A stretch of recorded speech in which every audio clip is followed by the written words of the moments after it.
Hey guys, ताज़ा खबरों के लिए लाल बटन दबाकर सब्सक्राइब करें और तुरंत खबर पाने के लिए घंटी के बटन को दबाएं।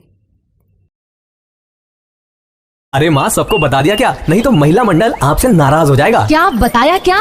यही कि हीरा टेक्सटाइल में मॉनसून सेल चालू है। 50% तक ऑफ है। सो designer saris, lehenga chunri, Punjabi suit, leggings, western wear, dress material, night gown के साथ अब चौकी mens and womens exclusive innerwear भी है। आज ही विजिट करें हीरा टेक्सटाइल, हरिओम मार्केट, शहर पुलिस स्टेशन के पीछे, जलगांव। और एक पेड़ धराशाही हो गया।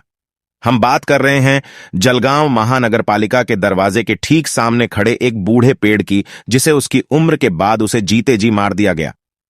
यह पेड़ बूढ़ा हो गया होगा, लेकिन जिंदा इसलिए दिखाई दे रहा था क्योंकि अभी भी यह नीचे खड़ी गाड़ी या व्यक्ति को थोड़ी छांव देने के लिए अपनी पत्तियों को संजोए बैठा था। यह हरी हरी पत्तियां इस बात का सबूत है कि इस पेड़ में जान थी, और इस पेड़ का सिर्फ इतना कसूर था कि वह महानगर पालिका के दरवाजे के ठीक सामने खड़ा था। जलगांव महानगर पालिका के अधिकारियों ने इस बूढ़े पेड़ की हत्या कर दी।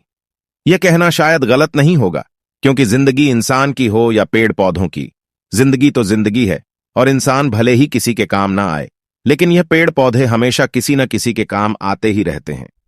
मौत के बाद भी यह बूढ़ा पेड़ अपनी हरी हरी पत्तियों से किसी जानवर की भूख को मिटा ही देगा। इसी के पास गोलानी मार्केट में एक और पेड़ काटा जा रहा था। बताया गया कि वह पेड़ खुद ब खुद दूसरे पेड़ पर गिर गया, इसलिए इस पेड़ की कटाई जरूरी है। दूसरे पेड़ की तरह यह पेड़ भी अपनी हरी हरी पत्तियों को कुर्बान कर रहा था।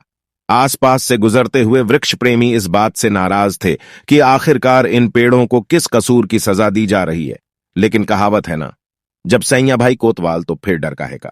जलगांव से आनंद शर्मा की रिपोर्ट, इंडिया आप तक न्यूज के लिए। गहने जो सजाए हसीन लम्हों को, हजारों डिजाइन्स जो बने मुस्कुराहट की वजह, विरासत जो जगाए हर मन में विश्वास। रतनलाल सी बाफना ज्वेलर्स, जहां विश्वास ही परंपरा है।